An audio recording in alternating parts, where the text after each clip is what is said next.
Hello family, welcome back to my new blog. তো কেমন আছেন আপনারা সকলে? আশা করি সকলে ভালো আছেন। তো আজকে রবিবার, ছুটির দিন। আর আজকে কিন্তু এই 15 দিন পর আমার হাজব্যান্ড আসছে আজকে বাড়ি, আসাম থেকে। তো সেই জন্য একটুই ব্যস্ত আজকে, রান্না বান্না সব কিছু মিলিয়ে। তো আজকে রান্নার কাকিমাকে দিয়ে কোনো রান্নাই হয়নি। আমি এখন যাব বাজারে, তো দেখতে থাকুন, আশা করি ভালো লাগবে। আজকে রান্নার কাকিমাকে দিয়ে কোনো রান্নাই করানো হয়নি, শুধু একটা তরকারি করানো হয়েছে, এই যে পেঁপে আলুর তরকারি, ব্যাস। আর রুটি রাতের জন্য ওই 4-5টা করে দিয়ে গেল। তো আমি এখন বাজারে যাব, চলুন। তো এই যে আমি হয়ে গেলাম রেডি। তো এখন যাই বাজারে। আজকে অনেক দিন পর হাজব্যান্ড আসছে, একটু ভালো মাছ মাংস নিয়ে আসি, চলুন। তো এই যে চলে আসলাম আমি বাজারে, চিকেন নেব। আর এই কুকুরগুলো যা শুরু করেছে, মানে ভয়তে দাঁড়ানোই যাচ্ছে না। চিকেনের এখানে কি অবস্থা করছে।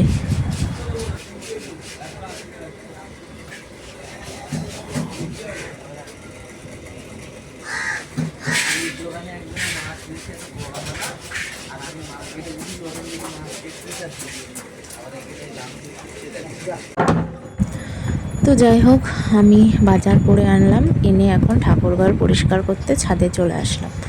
তো এই যে ঠাকুরঘরটা আগে পরিষ্কার করে নিই, তারপরে স্নান দান করে পুজো দিয়ে তারপর রান্নাটা বসাবো। এটাই ইচ্ছা আছে। ছেলেকেও স্নান করানো হয়নি, ছেলেকেও স্নান দান করিয়ে সব কাজ সেরে আসবো, একবারে রান্নাটা বসাবো, আবার হাজব্যান্ডও চলে আসবে। আর মেঘলাও করছে, বৃষ্টি আসার আগে ভাবলাম তাড়াতাড়ি করে আমি পুজো আচ্চার কাজ সবটা করে নিই। তো এই যে বালতিতে জল ছিল না, ঠাকুরের বালতি, জলগুলো ভরে নিচ্ছি সব। তো এসে দেখি যে দই কাতলা রান্না করেছে।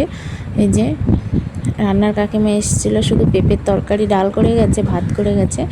আর এখন এই শাশুড়ি মা তো করে নিল দই কাতলাটা। আর এই যে মাংসগুলো সব ম্যারিনেট করে রাখা, এগুলো আমি পরে রান্না করব, কারণ আমি এখনও স্নান করিনি, ছেলেকে স্নান করাইনি। তো এরপর দেখুন, স্নান দান করে ছেলেকে স্নান করিয়ে আমি চলে আসলাম। এবার আমি রান্না করব মাংসটা।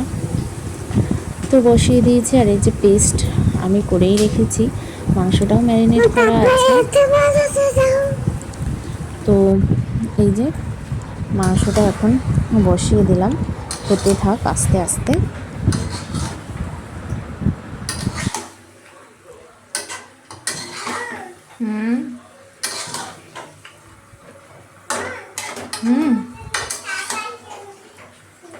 সারপ্রাইজ?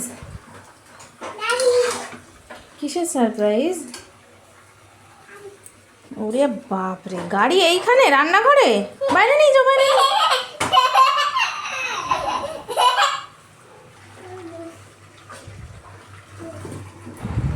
ছেলে বারবার ছুটে ছুটে আসছে, যেহেতু চিকেন রান্না করলে ওর কিন্তু খুব আনন্দ হয়।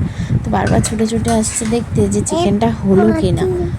আর এই যে আমি আলুটাও দিয়ে দিয়েছি একসঙ্গে, কারণ আলুগুলো এত বড় বড় কেটেছে যে এগুলো হয়তো সিদ্ধ হতে অনেকটা সময় লেগে যাবে, তার মধ্যে মাংসটা কিন্তু সিদ্ধ হয়ে যাবে। তো সেই জন্য আমি একবারে সব দিয়ে ঢাকা দিয়ে গেলাম। এরপর মাংসটা হতে থাকবে, এর মধ্যে কিন্তু আমার হাজব্যান্ডও চলে এসছে। মানে ফোন করে জানালো যে ও খুব কাছাকাছি চলে এসছে। তো আমরা দুজনে কিন্তু রেডি হয়ে দাঁড়িয়ে আছি বারান্দায়। আর এর মধ্যেই দেখছি বৃষ্টি শুরু হয়ে গেছে। কোথায় পাপা?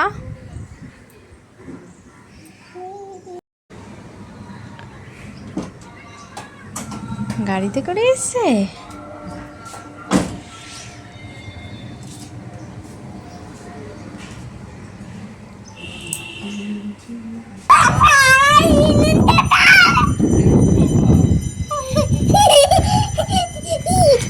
রে নাচিস না।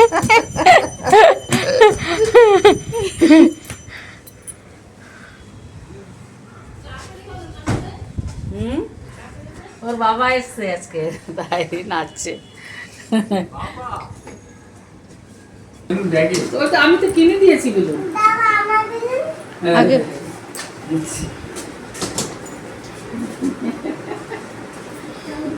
বলে না আমি কি এনেছে, আমার জন্য কি এনেছে বলো তো? হ্যাঁ? কেন?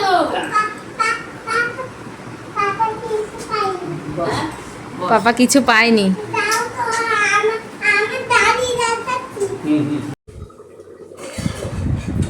তো এই যে মাংসটা কষে গেছে আর আমি জলও দিয়ে দিলাম। এখন হালকা করে একটু ফুটুক, মানে অল্প আছে আমি মাংসটাকে ফুটতে দিই। তো এই পর্যন্ত যারা আমার ভিডিওটা দেখছেন, ভালো লাগলে অবশ্যই একটা লাইক করবেন, সুন্দর একটা কমেন্টস করবেন। আপনাদের কমেন্টস কিন্তু আমাদের অনেকটা মোটিভেট করে। তো যাই হোক, ছেলের জন্য খাবার বেড়ে নিলাম, মাংস বেড়ে নিয়েছি। আর মাংস হলে কিন্তু ছেলে নিজে হাতে খেতেই পছন্দ করে। বাবা খাও। হাজব্যান্ড আসাম থেকে নিয়ে এসেছিল আনারস, এই যে 4টে আনারস টেনে এনেছে। এরপরে আমরা এখন খাওয়া দাওয়া করবো। এই যে স্যালাড কেটে নিয়েছি, এই যে চিকেনের কালারটা কিন্তু দারুণ হয়েছে, সঙ্গে আছে দই কাতলা, আর চিকেনটাও কিন্তু দারুণ টেস্টিও হয়েছিল। আর হাজব্যান্ড নিচে বসেছে, কারণ ও না নিচে বসে খেতেই একটু বেশি পছন্দ করে।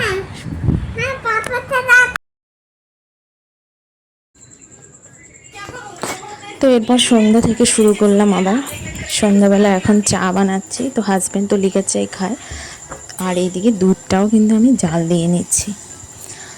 আর যেহেতু আজকে মাংস খাওয়া হয়েছে, আজকে কিন্তু কেউই দুধ খেতে চায় না, তো সেই জন্য দুধটা পুরোই ধরাই থেকে যাবে। তো আমি চা বানাচ্ছি, আবার দুধ চা বানাবো শাশুড়ি মায়ের জন্য। 2 রকম চা বানিয়ে নিলাম। তো হাজব্যান্ড আসার সময় কিন্তু ছেলে ওর বাবাকে বলে দিয়েছিল আমার জন্য বেলুন নিয়ে আসবে। তো এই যে বেলুন নিয়ে এসছে, সেই জন্যে। দৌড়ে থাকবা, এটা প্যান্ট অফ করে দাও। এত বড় নিয়ে তো তুই হাঁটতেও পারবি না। প্যান্ট অফ করে দাও। পারবি হাঁটতে? এই পাপার হাইটের তো এটা। হ্যাঁ,